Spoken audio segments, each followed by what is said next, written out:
Olá pessoal, tudo bom? Bom dia, boa tarde, boa noite, não sei qual horário você está nos ouvindo, mas seja muito bem-vindo a mais um Papo Sacrocast. Estamos aqui para falar de um tema muito interessante hoje nesse episódio 16, com o nosso querido Padre Roman. Ele é padre ortodoxo e ele vai falar a respeito do relacionamento da Igreja Ortodoxa com a patrística, qual a importância da patrística para a Igreja Ortodoxa, como posicionamentos dos santos padres influenciam a teologia da Igreja Ortodoxa. Essa e mais questões serão respondidas. Então, esse podcast ele é apresentado por mim, Jadson Targino, sou estudante de teologia.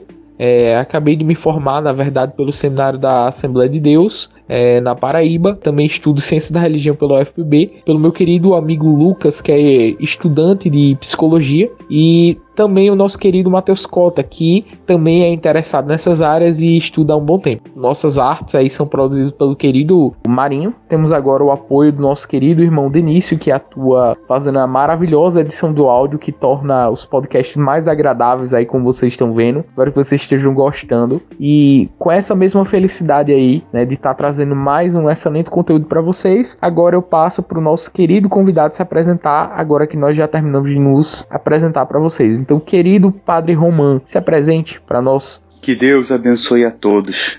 Primeiramente, agradeço a oportunidade de estarmos aqui para conversarmos sobre os santos padres, os guardiões da tradição da Igreja. Eu sou o Padre Roman Kunen, da Igreja Ortodoxa Russa, Patriarcado de Moscou. Eu sou responsável pela missão da proteção da Mãe de Deus e sirvo aqui no Rio de Janeiro, na paróquia de Santa Mártir Zenaide. Eu sou brasileiro, casado, tenho 3 filhos e sou convertido. A minha formação se deu no seminário da Santíssima Trindade, em Jordanville, nos Estados Unidos. É um seminário russo que fica localizado dentro de um mosteiro. Então, esse foi o meu maior aprendizado. Além, claro, do bacharelado em teologia, era o dia a dia das atividades monásticas. Todo dia, 6 horas da manhã, tínhamos a Divina Liturgia. À noite, tínhamos as completas. Participava também das obediências monásticas, das refeições no refeitório do mosteiro, onde a gente via que não era, além de seguir, claro, todas as regras de jejum, não era só um alimento para o corpo, né? Sempre se lia também a vida dos santos, alimentando a alma. Então essa experiência foi o que mais me ensinou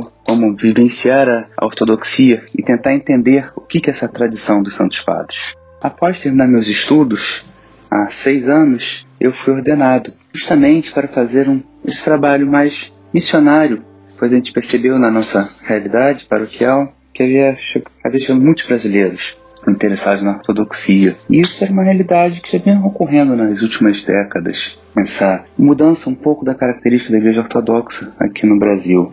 Infelizmente, até hoje ainda tem esse folclore, né, que a Igreja Ortodoxa é étnica, que não é para brasileiros. É um contrassenso. Se a igreja é para todos, senão não é igreja, né? É seita. Mas isso, como eu falei, é um folclore. A gente está aqui hoje conversando sobre ortodoxia, sobre os santos padres, em português, para todos. E eu posso falar um pouco aqui da minha realidade no Rio de Janeiro. Aqui a gente tem a Igreja Ortodoxa Polonesa. Eles têm esse nome porque estão vinculados à jurisdição da Igreja Polonesa, mas não tem nenhum vínculo étnico. E ela é composta por um bispo brasileiro, padres brasileiros, diácono brasileiro, todos os fiéis brasileiros, e já estão há 30 anos fazendo esse trabalho.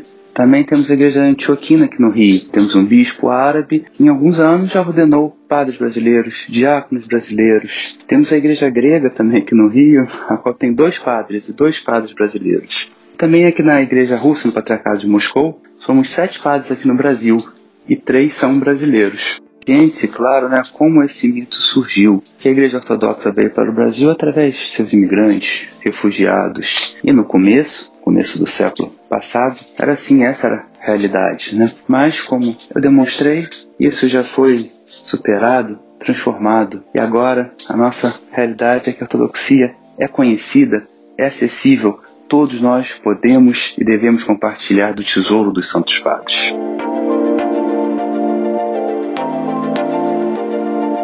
Excelente, Padre Roman. Então, agora que o Senhor já está devidamente apresentado, que nós possamos aí passar para as perguntas. Pois bem, a primeira pergunta que eu gostaria de fazer é: qual é a importância da patrística em si, ou da patrologia, para o que hoje conhecemos como a Igreja Ortodoxa? qual a importância dos pais para a definição da doutrina, para o governo da igreja, todas essas questões aí envolvendo a Igreja Ortodoxa. Para responder a pergunta sobre a importância dos padres da Igreja no que hoje conhecemos a Igreja Ortodoxa, é preciso esclarecer o que é a Igreja Ortodoxa. Esse termo ortodoxo é mais uma denominação, como se fosse Igreja Batista, Igreja Metodista. Esse não é o uso original. Ortodoxo foi surgindo nos escritos dos Santos Padres como um adjetivo para caracterizar o ensino correto, a fé correta, a adoração correta, em contrapartida com as heresias que iam surgindo. Os Santos Padres sempre viram a igreja como una, não existia essa ideia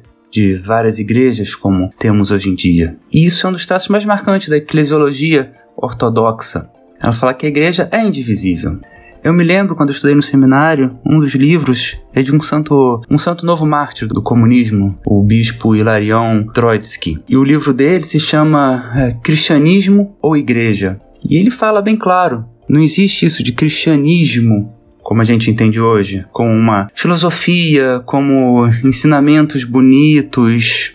Existe a igreja que ele ensina. A gente não pode falar de cristianismo fora da igreja. Não são duas coisas distintas. Ser cristão é viver na igreja, é viver no corpo de Cristo. Não é uma política, não é um movimento.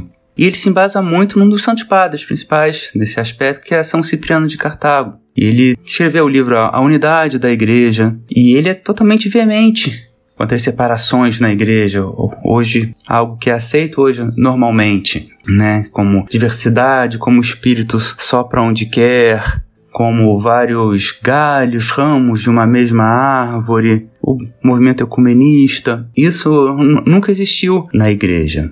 São Cipriano, ele fala que quem faz cismas, heresias, é um adultério contra a esposa de Cristo, é como se juntar uma meretriz. E ele fala que como é que você vai ter Deus como pai se você não tem a igreja como mãe? E daí ele conclui que ninguém fora da igreja pode salvar. Fala igual na Arca de Noé. Quem estava fora da arca não se salvou. E ele usa o símbolo também da túnica sem costura de Cristo. Fala, é indivisível. Como você vai dividir? E os Santos Padres continuam nessa linha de argumento. Como você vai dividir um corpo? Né? Um só corpo, uma só fé, um só batismo? Como podemos ter várias igrejas? Então, a Igreja Ortodoxa se caracteriza por isso. Por essa tradição, por esse apego à unidade. Em saber se ela é igreja, una ou não. Todos os Santos Padres confirmam isso, que a igreja é a coluna e a firmeza da verdade, é guiada pelo Espírito Santo. Esse sim é infalível, ele sempre vai guiar a igreja na verdade e confirma as palavras de Cristo, que os portões do inferno nunca prevalecerão contra ela. Por isso que ela é infalível, que ela é una. E os Santos Padres têm um papel fundamental nessa preservação do Espírito Santo na tradição viva da igreja. São Irineu de Leão, ele fala que pela sucessão, pela tradição eclesiástica dos apóstolos e a pregação da verdade, que chegam até nós, que essa é a prova, que é uma só fé, está sendo preservada da igreja desde os apóstolos até agora. Santo Atanásio de Alexandria também fala que a fé da igreja é aquilo que Cristo ensinou, os apóstolos pregaram e os padres preservaram. São Basílio Grande também fala que a gente deve preservar tudo aquilo que foi nos ensinado pelos santos padres. E mais uma vez, São Irineu de Leão também fala, onde está a igreja, aí está o Espírito de Deus. E onde está o Espírito de Deus, aí está a igreja de toda a graça, e o Espírito é a verdade. E então é sobre essa ótica que devemos ver os padres da igreja, os santos padres, como os guardiões da tradição, como vasos pelos quais o Espírito Santo mantém viva a tradição da igreja. Por esta suma importância dos santos padres, a igreja não vê a patrística apenas como uma cátedra, como um estudo acadêmico sobre seus textos. O termo mais utilizado é a patrologia, que engloba também a vida dos santos padres, não apenas suas obras. Você não separa, mas a patrologia também aborda não só os santos padres, mas os escritos importantes para a igreja. A gente pode citar Orígenes. Tem obras muito boas, mas foi condenado posteriormente por causa dos seus ensinamentos errôneos, a apocastatasis. Também Tertuliano, que também ele deixou a igreja, foi para o cisma montanista, mas tem coisas muito boas nas suas obras. Então, há essas exceções sim. O próprio São Basílio Grande nos ensina isso, que a gente deve olhar tudo com carinho e reter o que é bom. Desse modo, nós não temos tantos critérios objetivos para qualificar o que é um pai da igreja ou não, como eu sei que tem. No Ocidente em geral tem.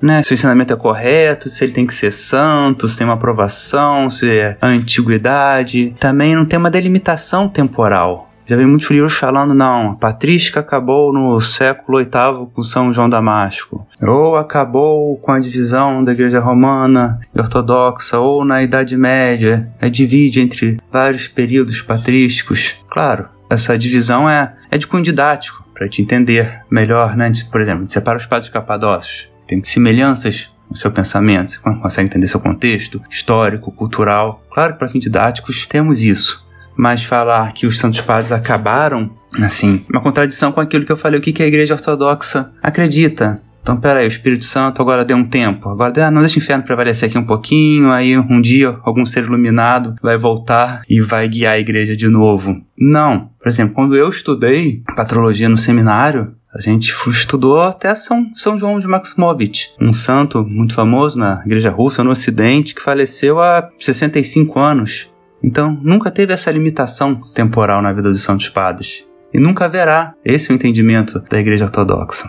Este é o pensamento ortodoxo. Termos gregos que são muito em voga, o querigma, os ensinamentos, né, a tradição apostólica, o ethos ortodoxo, a phronema, né, a mentalidade ortodoxa. Isso pra gente não são termos para procurar definições acadêmicas, né? É um meio, é a vida ortodoxa em si. A gente não apenas estuda a patrística, a gente vive a patrística. Nessas orações a gente fala, pelas orações dos nossos santos padres, Senhor Jesus Cristo, nosso Deus, tem piedade de nós. Nós vemos também as decisões dos concílios ecumênicos. Sempre começa de acordo com os santos padres. Também tem o Domingo da Ortodoxia, que foi a vitória sobre o iconoclasmo, né, do Sétimo Concílio Ecumênico de Niceia.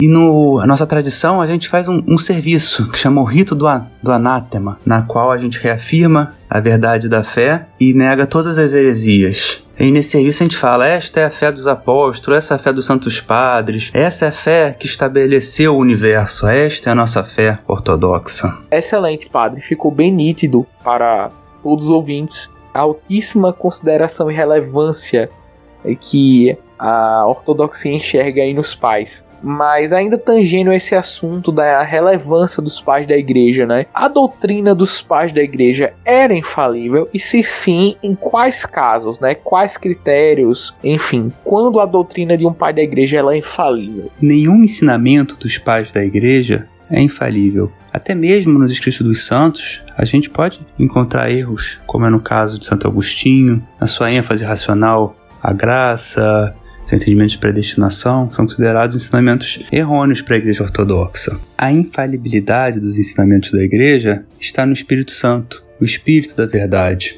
É ele que preserva a Igreja dos erros. Só ele que é infalível. Eu falei sobre Tertuliano e Orígenes, cujos ensinamentos foram condenados. O que é infalível é o consensus patrum. É a catolicidade da igreja, não entendido apenas como a universalidade, mas como o de acordo com todos. A regra tão famosa de São Vicente de Lerins, né, que nossa fé é aquilo que tem que ser acreditado por todos, desde sempre, em todos os lugares. Então esse é um critério que a gente pode verificar se esse ensinamento é correto. E outra fonte também que ensina se a doutrina está correta, que é muito importante na Igreja Ortodoxa, são os concílios ecumênicos. Eles têm como base o concílio de Jerusalém, ocorrido em 51, descrito nos Atos dos Apóstolos, né? Quando havia aquela dúvida entre os apóstolos, se iam ter que manter a lei judaica ou não, então eles se reúnem em Jerusalém, sob a autoridade do bispo de Jerusalém, São Tiago, e decidem. E a célebre frase da definição, pareceu bom para nós e para o Espírito Santo. Então a gente vê que os concílios ecumênicos não são guiados por uma pessoa, né, por essa conciliaridade, essa catolicidade da igreja, e nela que o Espírito Santo fala. A gente não tem na ortodoxia essa figura que tem do infalibilidade do Papa, por exemplo, né, que um bispo, quando está falando ex-cátedra, seu ensinamento vai ser 100% perfeito. Na Igreja Ortodoxa, nós temos 7 concílios ecumênicos, né? O primeiro, em Niceia, em 325, principalmente para combater o arianismo, até o segundo concílio de Niceia, em 787, para combater a heresia iconoclasta. Também tivemos concílios locais, mas a gente está mais de 1.200 anos sem concílios ecumênicos. Então também te mostra que eles não são os órgãos supremos para guiar a igreja, que a igreja pode muito bem sobreviver sem concílios ecumênicos. Também na Rússia, durante o século XVIII ao XX, a figura do patriarca foi abolida. Então, o chefe do patriarcado de Moscou era um procurador laico. Pedro Grande, no começo, teve essa ideia, inspirado no Ocidente, queria fazer como um órgão oficial do governo burocrático. E durante esses 200 anos também na igreja russa, ficou sem sínodo de bispos, né? Tinha um sínodo, não teve um concílio de bispos. E no século XIX, a Rússia nos deu os grandes santos. São Serafim de Sarov, São Teófano Recluso, São Inácio Bryanchaninov, que eles guiaram com seus ensinamentos a igreja durante esse período e guiam até hoje. Também no século XIX na Rússia, a gente teve um grande filósofo, Alexei Khamiakov. Ele desenvolveu o conceito de sabornost, ou conciliaridade, como é traduzido, e diferindo do termo catolicidade, também poderia ser um sinônimo na sua concepção ocidental. Catolicidade pode ser entendida mais como uma unidade jurídica, administrativa. Já o Khamiakov falava que essa unidade da igreja tem que ser na fé e no amor. Então essa conciliaridade não está apenas expressa também nos concílios ecumênicos, no direito canônico, mas na união entre os fiéis, entre os santos, a participação dos fiéis nos sacramentos da igreja. Então é esse conceito de conciliaridade, de união, de unidade, que nos faz entender como o ensinamento da igreja é infalível. Não são os cânones ou os concílios, eles são ferramentas na qual operam a graça de Deus e o Espírito Santo. Aí sim que se revela a conciliaridade, revelando para sempre a verdade. Muito bom, padre. Então, como é que nós devemos lidar com essas diferenças, né? Com esses pequenos equívocos que de vez em quando a gente encontra nos pais e que acabam distinguindo eles uns dos outros em certas áreas? Como é que a gente lida com as diferenças doutrinárias entre os pais da igreja? Como vimos que nenhum pai da igreja por si só é infalível, é natural que haja divergências entre seus pensamentos, suas obras. Porém, isso não significa que a verdade na igreja seja relativa, subjetiva. Não, apenas os padres podem abordar cada um de uma certa perspectiva sobre a sua ótica, um determinado aspecto de um assunto. Acho que a gente pode usar o Santo Agostinho que eu citei para ilustrar isso. No século V houve a heresia do pelagianismo, a qual falava que a gente não precisava da graça de Deus para ser salvo, que o pecado original recaiu apenas sobre Adão. Por isso a gente podia levar uma vida exemplar e virtuosa e sermos salvos por nossos próprios méritos. Pelágio citava que a vida de Cristo aqui seria um exemplo para a gente a seguir. Claro que isso vai de encontro ao ensinamento da igreja, né? Isso simplifica demasiadamente, quase anula o mistério da encarnação. Cristo não veio para falar belas palavras, para fazer boas ações apenas. Fez tudo isso porque é Deus, tudo inserido no contexto da nossa salvação, mostrando que por nós próprios a gente nunca ia poder se salvar. Claro que Pelágio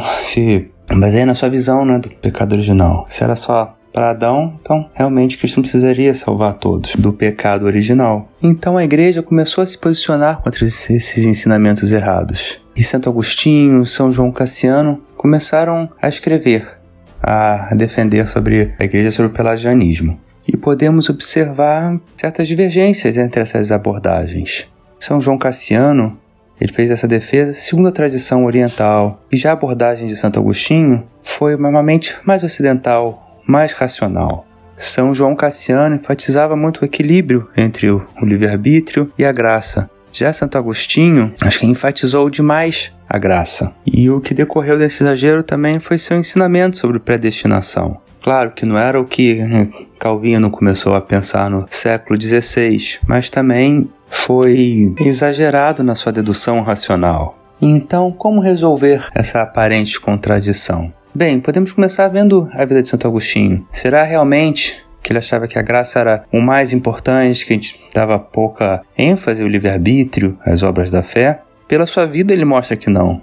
Ele era um monge aqui do Ocidente. Ele fundou comunidades monásticas para homens, mulheres, escreveu importantes regras monásticas. Isso mostra que ele sabia muito bem o que era a luta ascética, né? A necessidade da gente operar também a nossa salvação. E quanto à predestinação, basta olharmos, né, o que São Paulo fala aos romanos sobre predestinação. Qual é o entendimento da igreja sobre isso? Quase sempre o santo conseguiu melhor explicar, fazer as homilias sobre o Evangelho, sobre as cartas de São Paulo, é São João Crisóstomo. Então, seu ensinamento, a gente também vê qual que é a posição da igreja, né? Ele fala que a salvação daqueles que foram chamados, escolhidos, não se dá apenas, né, por esse chamado. Porque esse chamado, aí entra o papel do livre-arbítrio, né, compulsório, Deus não força. Então todos nós somos chamados, mas nem todos obedecemos esse chamado, né? Atendemos esse chamado. E não é que as ações do nosso livre-arbítrio são consequências da predestinação, mas a própria predestinação que é consequência das nossas livres ações. Então a igreja conta como Santos Padres, Santo Agostinho, São João Crisóstomo, São João Cassiano. Mostra que não há nenhuma divergência fundamental nos seus ensinamentos. Embora Santo Agostinho dê uma ênfase exagerada nesses conceitos, né, de graça, predestinação, seu nome, por exemplo, é citado no Quinto Concílio Ecumênico em Constantinopla. No final, quando falam, seguimos as tradições, as obras dos Santos Padres, está lá Santo Agostinho. Então, o que a igreja faz? Ela harmoniza os ensinamentos dos Santos Padres. E isso não é de maneira racional, não é apenas uma dedução lógica. Pega uma tese, uma antítese, faz a síntese. Não é isso. Tenta entender a mentalidade, tenta entender o todo e procurar o caminho do equilíbrio, o caminho real, o caminho do meio. E o que ela ensina nesse caso? Se há realmente esse conflito entre graça e livre-arbítrio, precisamos escolher um, os Santos Padres nos ensinam que não. Eles têm um conceito da cooperação, da sinergia, como diz São Paísios, um dos Santos Padres modernos, que repousou em 94 e foi canonizado há poucos tempos, um ancião do Monte Athos. Ele diz que o homem é igual um passarinho. Para poder voar, tem que bater as duas asas. E fala que uma asa é Deus, outra são nossos esforços. Ou seja, só pela graça, como diz Pelágio, né, por nossos esforços próprios, sem Deus a gente não vai ser salvo. Mas também o outro extremo. Somos predestinados, somos escolhidos, somos santos e pronto, salvação automática. Não, também não seremos salvos. Seremos salvos a partir dessa cooperação com Deus, essa sinergia, levando uma vida piedosa, baseada na humildade, no arrependimento, sempre rezando, confessando que sozinho a gente é um pecador, a gente nunca vai ser salvo. Que a gente só vai ser salvo através dos nossos esforços e da graça, o amor e a misericórdia de Deus. Ótimo, padre, ótimo. Então, saindo dessas questões mais abstratas, né, sobre a questão de quando as doutrinas são infalíveis e como fazer para lidar com possíveis divergências e erros, enfim, partindo direto para a consideração das doutrinas em si agora, né? A gente vai falar sobre a oração pelos mortos, sobre a Virgem Maria, enfim. Nessa sessão agora, para inaugurar essa sessão onde a gente vai falar sobre vários assuntos à luz da doutrina dos pais,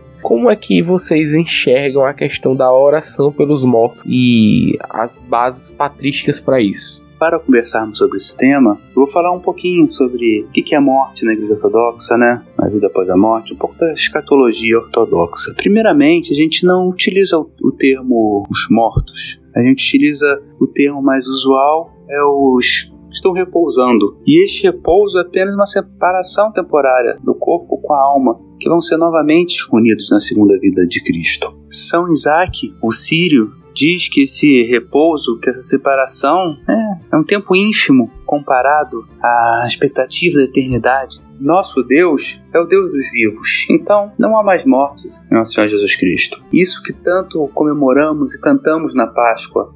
Cristo ressuscitou da morte, pela morte vencendo a morte, e aos que estavam no túmulo, Ele deu a vida. Não foi apenas aos que estavam no túmulo naquele momento, mas para todos nós, Ele concedeu a vida eterna. Então a igreja é composta por tantos aqueles que estão aqui na terra, como aqueles que estão no céu. A gente pode ter até uma divisão didática que fala a igreja militante aqui na terra e a igreja triunfante lá nos céus. Não há essa divisão. O poder da morte não é mais capaz de dividir essa unidade da igreja. Mas o que acontece então?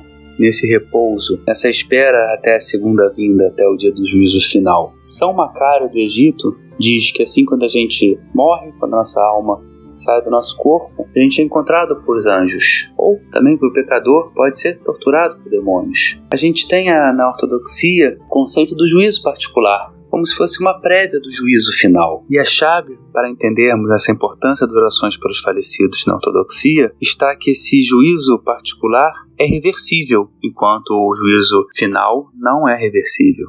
Este juízo particular ocorre 40 dias após o repouso da pessoa. Por isso que é o período que mais rezamos pelos falecidos, nesses 40 dias. Nós fazemos nosso panihida, nosso ofício fúnebre, 3º, no 9º e no 40º dia. E ao final desse período, como diz São Marco de Éfeso, a alma vai estar nas portas do paraíso ou nas portas do inferno. Vai estar aguardando a bem-aventurança eterna ou tormento eterno. Ou seja, ele vai continuar a sua vida como a levava aqui na terra. Se era uma pessoa piedosa, que tinha Deus no centro da sua vida, se arrependia, um coração puro, ele vai estar nas portas do paraíso nessa expectativa. Mas já aquela pessoa não acreditava em Deus, não ligava, ele era seu próprio Deus, vai estar na vida futura já afastado, vai continuar essa distância. O inferno nada mais é que essa distância, né? Não poder participar da luz, do amor de Deus. Isso que é o tormento, não um lugar físico, né? Claro que as descrições do inferno como um lugar cheio de fogo são simbólicas. O real tormento não será físico, será espiritual. Não poder participar do amor de Deus. Então a pessoa por si só não vai ser capaz de alterar o seu juízo particular, mas através do amor da igreja, como eu falei, da igreja militante que está aqui na Terra, esse destino sim pode ser alterado. Se aqui na Terra nós rezamos uns pelos outros, por que essa curta separação, esse suspiro de tempo, ia cessar essa demonstração de amor, que é a oração uns pelos outros? Por isso, todo dia nas nossas orações pessoais, rezamos pelos falecidos. Aos sábados também comemoramos os que repousaram. E temos liturgicamente vários sábados especiais também para essa comemoração, como os sábados da Grande Quaresma, como o sábado antes da festa do Pentecostes, como o sábado antes do dia de São Dimitri, Demétrio de Tessalônica. É a forma da igreja expressar a sua união, sua oração em conjunto. Mostrar isso, que Cristo venceu a morte. Não tem essa barreira. Vamos continuar juntos em uma oração, rezando um pelos outros sempre. Interessante demais, padre, essa questão da escatologia ortodoxa. E quando o senhor estava falando, eu recordei da história de martírio das santas ortodoxas, né? Santa Perpétua e Santa Felicidade, ali no comecinho do século III.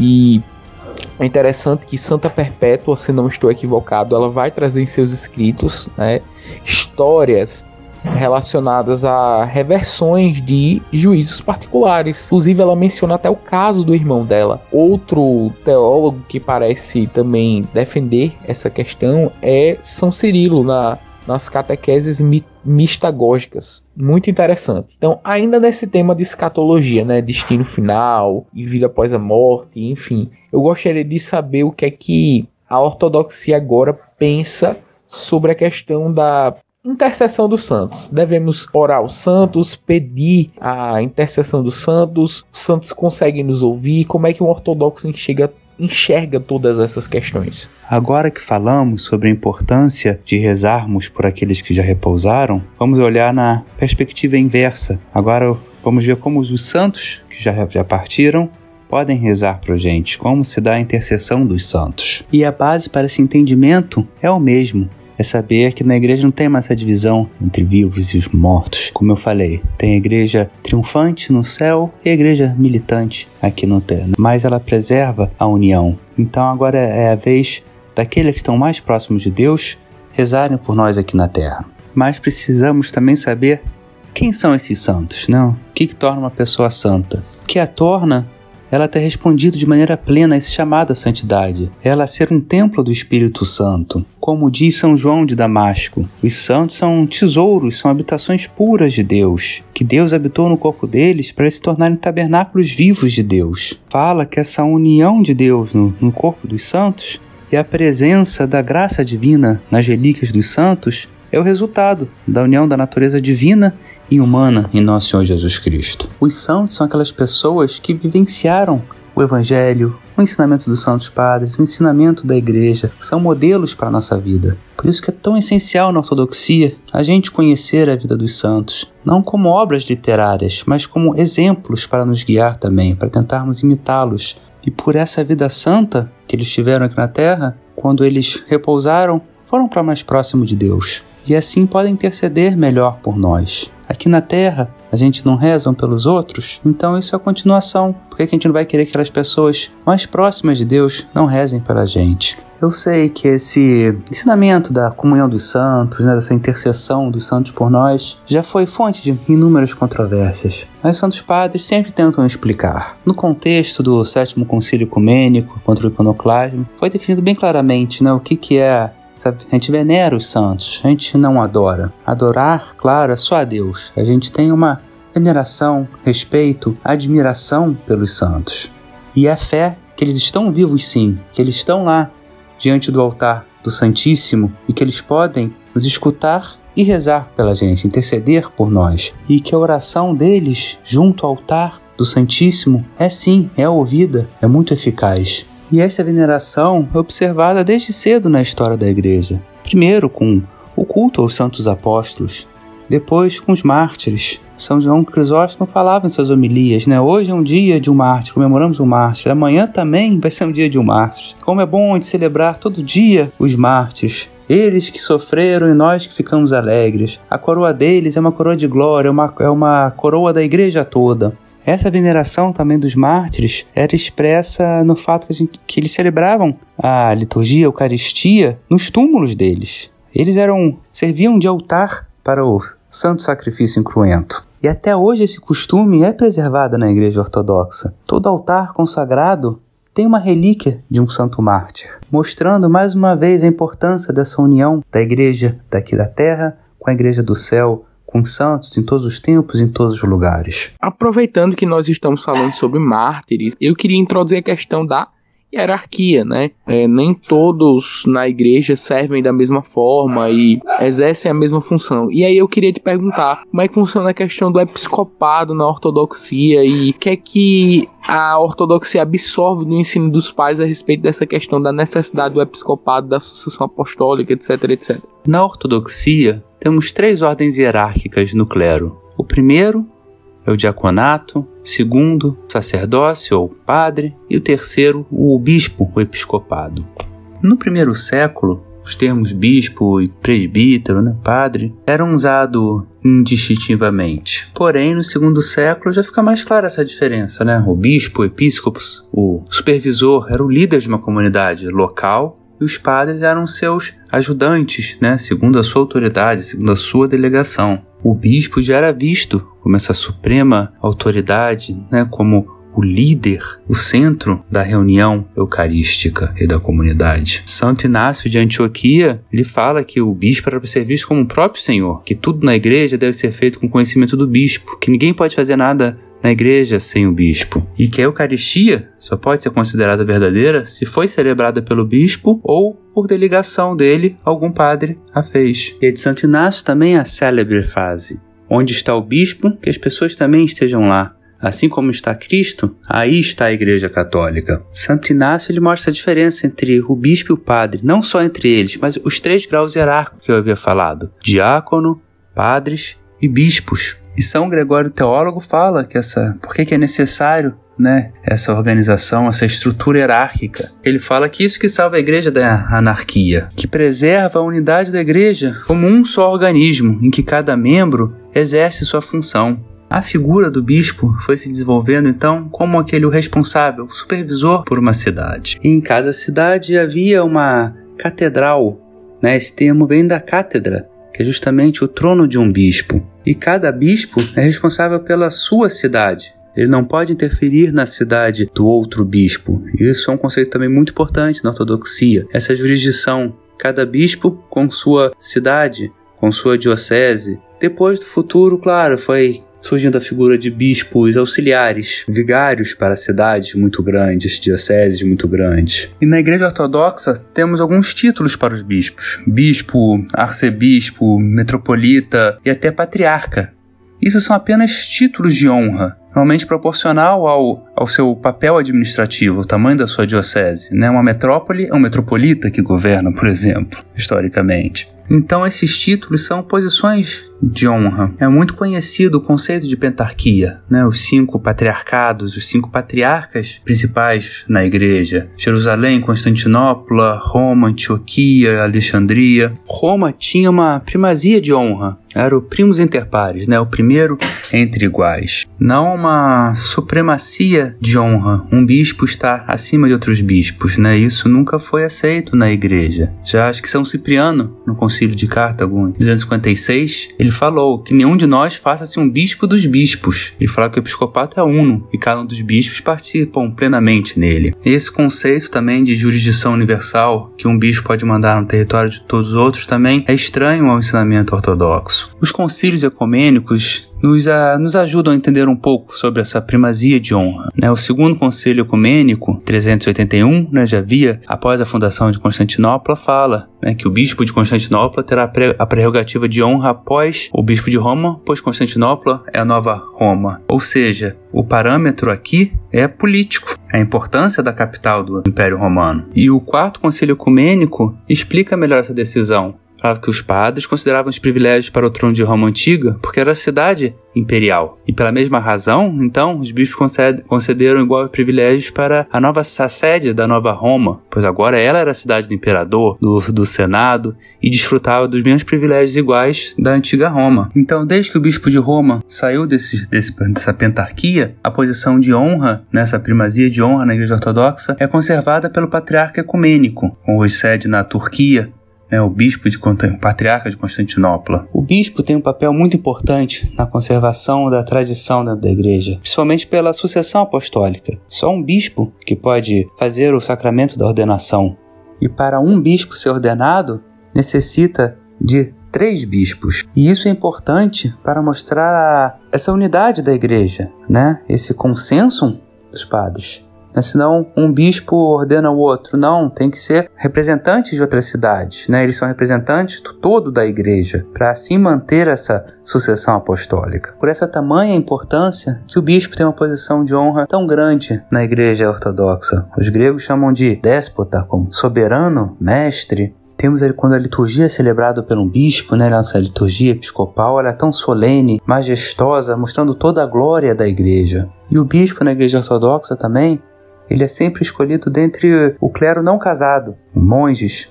Então, antes de ser ordenado diácono, tem que fazer essa escolha. Ou vou ser monge, ser tonsurado monge, e nunca vou poder me casar, manter o celibato, a obediência, ou eu vou me casar. Então essa decisão tem que ser tomada antes. A gente fala, padre não pode casar na igreja ortodoxa, né? Ele pode ser casado e se tornar padre.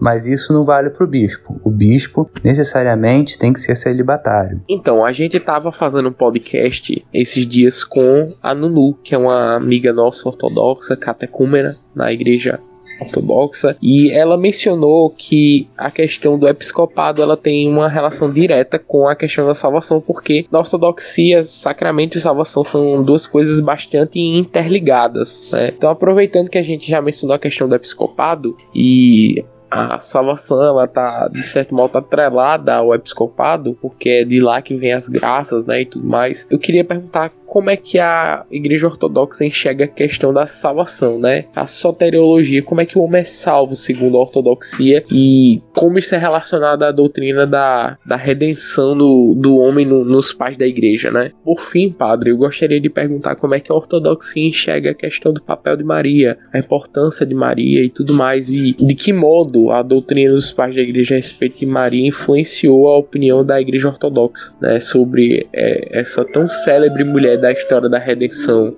Como já vimos a importância dos santos, da sua intercessão, agora fica mais fácil a gente falar da maior entre todos os santos, a Santíssima Mãe de Deus, a Virgem Maria. Ela não é apenas venerada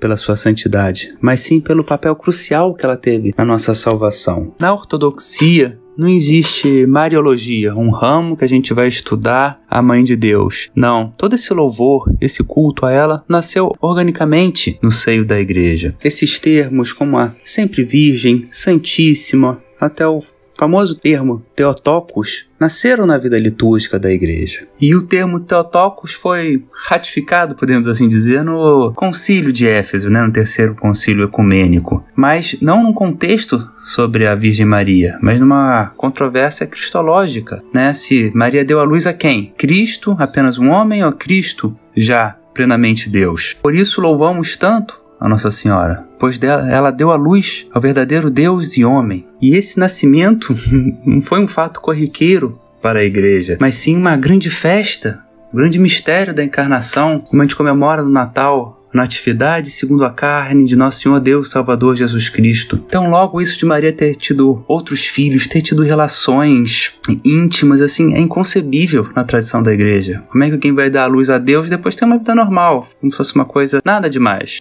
Nós vemos nos ícones da Mãe de Deus, em seu manto, 3 estrelas, simbolizando que ela era virgem antes, durante e após o parto. Isso São Basílio, São Ambrósio já falava dessa virgindade. E o título dado à Mãe de Deus como sempre virgem também foi confirmado no 5º Concílio Ecumênico. Mas, claro, como eu falei, já era utilizado antes na vida litúrgica da igreja. E até hoje usamos quando cantamos na grande festa da Páscoa. Tu ressuscitaste, ó Cristo, e o teu túmulo continua selado. Assim como no teu nascimento, o ventre da Virgem continua intacto. E assim tu abristes as portas do paraíso. Se Cristo então venceu a morte, derrubou a porta do inferno, ele é considerado o novo Adão, aquele que restaurou a natureza humana novamente. E nessa ótica, Maria também é vista como a nova Eva. Este é um pensamento muito comum nos Santos Padres. São Irineu de Lyon fala: se Cristo é o novo Adão, Maria é a nova Eva, aquela que se submeteu à vontade de Deus, contrabalanceando a desobediência de Eva no paraíso. Assim, o nó de Eva foi desatado pela obediência de Maria, pois o que Eva, uma virgem, atou pela sua descrença, Maria, uma virgem, desatou pela sua fé. São Jerônimo também fala: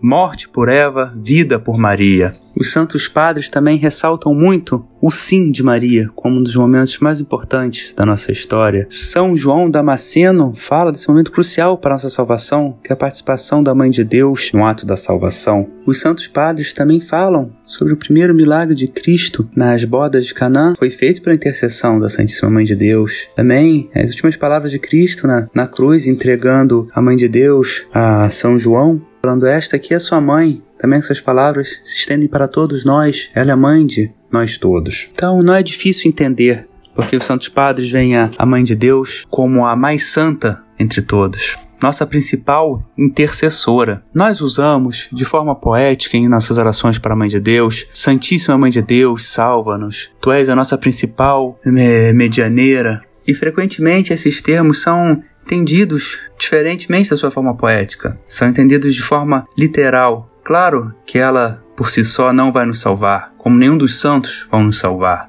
O que nos salva são suas orações, suas intercessões perante Deus. Do mesmo modo que deve ser entendido o termo mediador.